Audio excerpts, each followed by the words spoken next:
திருப்பத்தூர் மாவட்டம் ஆம்பூரில் வெறிநாய் கிடைத்து 6 சிறார்கள் படுகாயமடைந்து அரசு மருத்துவமனையில் அனுமதிக்கப்பட்ட சம்பவம் அதிர்ச்சியை ஏற்படுத்தியுள்ளது. விவரங்களை நம்முடைய செய்தியாளர் நாகராஜ் வழங்க நாம் கேட்கலாம். நாகராஜ், விரிவான விவரங்கள். நிச்சயமாக ஷாம், ஆம்பூரில் ஒரே நேரத்தில் 5 குழந்தைகள் மற்றும் கோழியை கடித்த தெருநாய்கள், படுகாயமுடன் குழந்தைகள் ஆம்பூர் அரசு மருத்துவமனையில் அனுமதி. தெருநாய்களை கட்டுப்படுத்த தவறிய ஆம்பூர் நகராட்சி மாவட்ட நிர்வாகம் நடவடிக்கை எடுக்க வேண்டும் என்று மக்கள் கோரிக்கை வைத்துள்ளனர். திருப்பத்தூர் மாவட்டம் ஆம்பூர் நகராட்சிக்கு உட்பட்ட KM நகர் பகுதியை சேர்ந்தவர் ஆசிப் என்பவரது மகன் முகமது அரீப் மற்றும் 7 வயது முபாரக் என்பவர் குழந்தைகள் ஆகியோர் வீதியில் விளையாடி கொண்டிருந்த போது அங்கு சுற்றித் திறந்த தெருநாய்கள் முகமது அர்பத் மற்றும் மசூத் அவரது விரலை கடித்துள்ளது.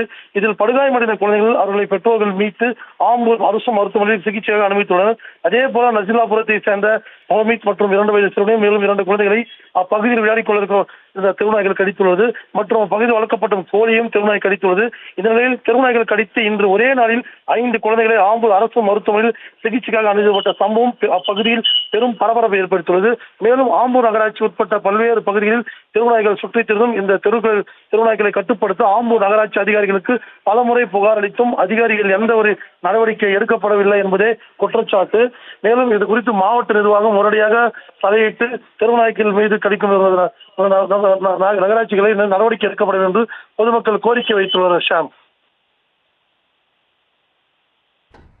விவரங்களுக்கு நன்றி நாகராஜ்.